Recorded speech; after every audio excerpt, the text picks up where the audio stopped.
Bom, eu fui aluno do Paulo Emílio na faculdade, na Escola de Comunicações e Artes da USP, no curso de cinema.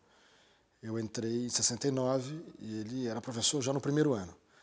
Ele era uma figura muito carismática, era um homem enorme, grande, corpulento, com uma voz muito forte, de barítono, um pouco afetado na maneira de falar, com uma gargalhada muito sonora, assim, e nos deixava, nos alunos, todos muito, enfim, interessados, né, muito seduzidos pela figura dele.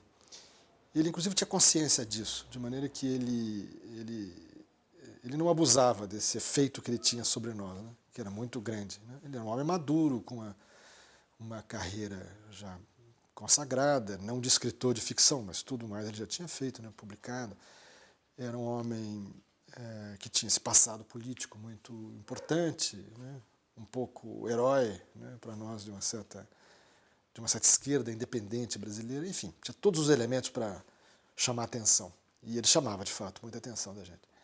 O Paulo Emílio começou a investigar o Jean Vigo, que é uma figura apaixonante, né, da cultura do cinema do século XX, e descobriu que para explicar, ou para entender, nada explica nada, evidentemente, mas para entender aquele menino, aquela rebeldia, aquele sentimento de indignação que ele tinha, uma espécie de revolta permanente que aquele menino tinha, que aquele jovem autor, poeta tinha, é preciso recuar na vida dele. E descobriu, então, que ele era um menino que tinha sido marcado pelo assassinato do pai, né, aos 12 anos da idade dele. E depois pela humilhação de ser tratado como um filho de um traidor da pátria e da miséria que decorreu disso. Isso são fatos que são determinantes na carreira do Jean Vigo, na formação da personalidade dele. E Paulo Emílio, então, recuou, fez um trabalho de análise muito, enfim, raro, inclusive, na época. Na época, a crítica cinematográfica não era tão sofisticada assim, não. Ela era mais superficial, ela era mais generalista. E o Paulo Emílio investia em profundidade a carreira e a vida do Jean Vigo.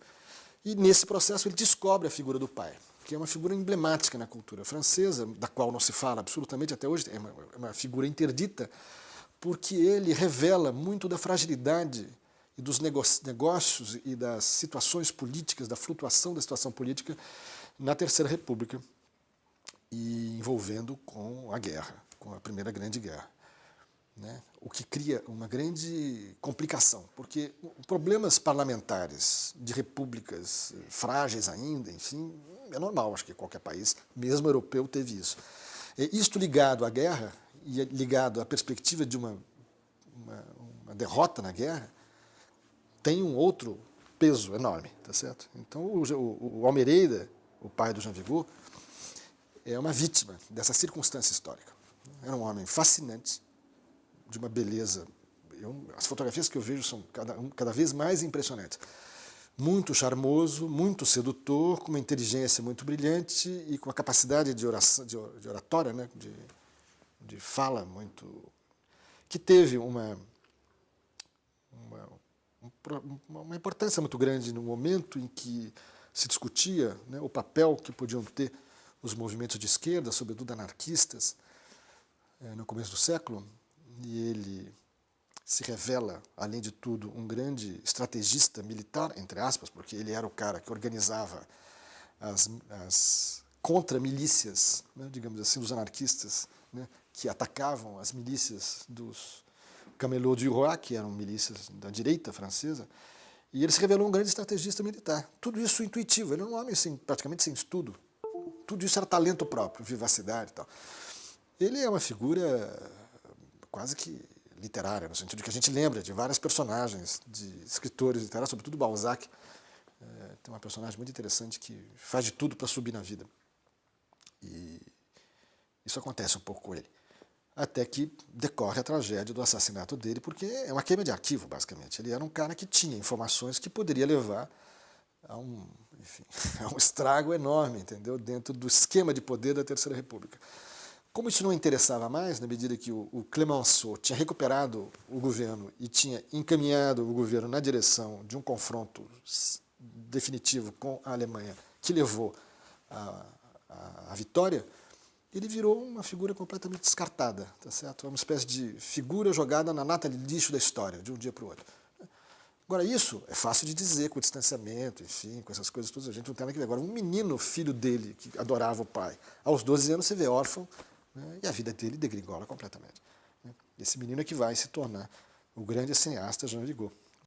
O Paulo Emílio era um grande escritor, só se revelou na ficção no final da vida, mas já era um grande escritor, tinha talento literário, enfim. E a escrita do Jean Vigo e do Almeida, dos dois livros, que aliás eram um só, não eram dois livros, essa escrita já está toda ela premiada por esse talento que ele tinha de escritor. Não é um livro de ensaísta de cinema apenas, que descreve o objeto, enfim, é muito mais do que isso. É uma história muito interessante, muito apaixonante da vida dessas pessoas, desse pai e desse filho. Eu me lembro de momentos de grande qualidade literária, por exemplo, quando o Paulo Emílio conta como é que os amigos tomaram conhecimento do nascimento do Jean Vigo.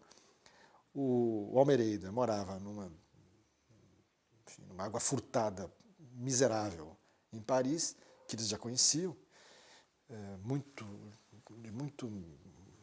com muita umidade, assim, muito pouco salubre, e um dia ele convida os amigos para subir, e não diz por quê. E os amigos sobem, achando que iam ver de novo a casa, chegam lá, simplesmente se deparam com um bebê recém-nascido, que eles não tinham percebido absolutamente, porque a mãe não tinha demonstrado que estava grávida, e ele, o pai, nunca tinha falado nada, que ia ser filho. Tudo foi feito com a maior descrição.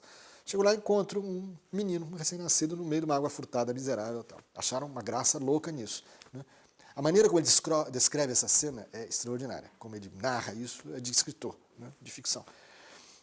Outro momento interessantíssimo, o Almeida está fazendo um discurso, e de repente o bebê chora. E ele, atrás dele, ele fica embalando o berço do bebê assim, com o corpo, enquanto fala, tira uma mamadeira do bolso, tá certo? E dá para o bebê. Quer dizer, são cenas cinematográficas, você está vendo a cena acontecendo na sua frente. Né? Olha, eu diria, sem patriotada, que isso é ridículo, evidentemente, que ele inaugurou um gênero de monografia sobre figura cinematográfica, de proa, né, num país que tinha uma cultura cinematográfica muito desenvolvida, mas que não praticava isso. Então, esse livro, quando surgiu, é saudado como uma novidade enorme, quer dizer, um livro inteiro dedicado a um autor, percebe? Um estudo exaustivo da obra dele, da vida dele, isso é uma coisa que hoje em dia existe muito, a gente tem tanta coisa para comprar, naquela época não tinha não. Então, ele, de certa forma, inova nisso. Além do mais, ele chama atenção para os franceses, para um grande artista deles mesmos, que era conhecido de muito pouca gente, porque o Vigo morreu com 29 anos de idade. Né?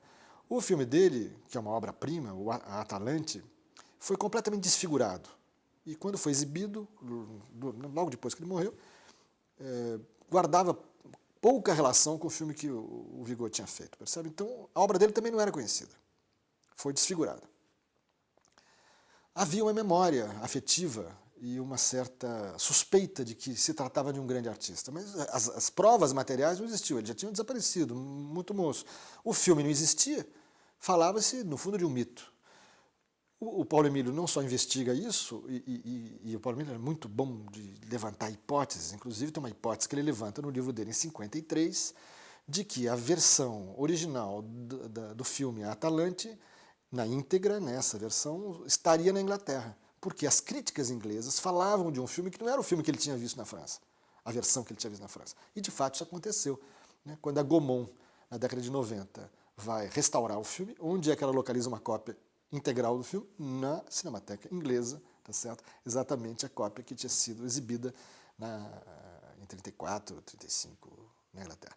Então, Paulo Emílio tem um estudo de filmografia, de filmologia interessantíssimo, de estudo de perfil psicológico histórico interessantíssimo, investiga a obra, analisa a obra em detalhes, quase que plano a plano. O Jean Vigo é um cineasta que ficou.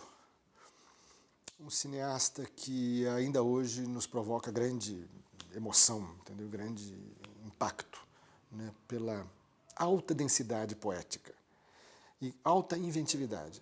Um moço com condições físicas muito precárias, com produções muito, enfim, limitadas, né, em termos de recursos, né, produziu uma obra de uma força enorme e que a restauração digital permite conhecer de uma maneira, enfim, verdadeira. Porque uma das coisas complicadas que havia em relação ao Jean Vigo é que as cópias que tanto Paulo Emílio teve acesso quanto a minha geração, né, teve acesso eram cópias muito ruins, cópias muito deficitárias de luz, era difícil de assistir os filmes do Jean Vigo. Hoje, com o prodígio da restauração digital e com esse fato de você poder comprar uma caixa, levar para casa e assistir, enfim, numa tela bem razoável, a qualidade dos filmes, né, é como que se fosse reinventada, tá certo? É uma coisa de uma beleza, de uma luz extraordinária, de um encantamento que a gente não tinha condição de avaliar exatamente. Portanto, rever Jean Vigo hoje é uma descoberta, mesmo para quem o conhecia bastante bem. Paulo Emílio estaria hoje, ao ver uma caixa de DVDs, completamente atônito com os filmes que ele imaginou e ele, de certa forma, descreveu e recuperou, né, no texto, mas que ele mesmo não viu. Cópias com a qualidade que ele mesmo não viu. Portanto, Jean Vigo não morreu. Jean Vigo, ao contrário, ficou. Ficou como um dos grandes cineastas do século e, certamente, um dos maiores franceses. Há quem diga, e eu não acho isso nada de estranhar, que ele é um dos 10 maiores cineastas até hoje, né, da história do cinema. Eu estou muito interessado nesse tipo de coisa, só para te contar como ele é ainda hoje prezado. A redescoberta dele se deu em 93, nos anos 90, quando a restauração do Atalante ficou pronta pela Gaumont. Foi também um acontecimento do Festival de Cannes, foi realmente prodigioso. O Paulo Emílio, ele, quando veio para o Brasil, já tinha publicado o livro na França. Não tinha publicado ainda. Quando o livro foi publicado, ele estava no Brasil, mas ele não queria mais dar muita importância ao passado dele de intelectual francês, tá certo? Ele só queria falar de Brasil. Então, ele mesmo não ajudou muito a que no Brasil as pessoas levassem na devida conta o extraordinário feito que ele tinha, né, cumprido na França com esse trabalho. Já não estava mais no interesse dele, percebe? Pegou na virada da vida. Quando o livro sai, e foi na França, ganhou prêmio, etc., teve resenhas muito boas, ele já não estava mais interessado naquilo, estava interessado em outra coisa. E, portanto, ele mesmo não ajudou a dar a devida importância, né, em vida. Mas o livro é, enfim, formidável, as edições se sucedem, mesmo fora do Brasil, na França, na Inglaterra, nos Estados Unidos. O livro é um livro muito atual, outros livros sobre Jean Vigo foram feitos, nenhum é da mesma qualidade que o dele, e, portanto, o dele permanece como sendo uma referência, né? Era um livro dos preferidos do Truffaut, por exemplo, que tinha uma afinidade profunda com Jean Vigo, porque ele era também um menino rebelde, um menino de reformatório, um menino que teve uma vida muito difícil, né? Uma infância muito difícil, então ele se identificava profundamente com aquele espírito rebelde, né, do Jean Vigo. Ele adorava o livro do Paulo Emílio, né? Fala do livro com grande emoção. Portanto, a obra do Vigo ficou, como a obra do Paulo Emílio sobre o Vigo também ficou, né? Com essa graça que é mostrar aos franceses que um estrangeiro culto e interessado, enfim, e atento pode revelar a eles não só um grande cineasta, como uma figura política muito interessante, de segunda linha, mas de muito interessante, que ajuda a explicar, né, um pouco, né, o quadro político da Terceira República.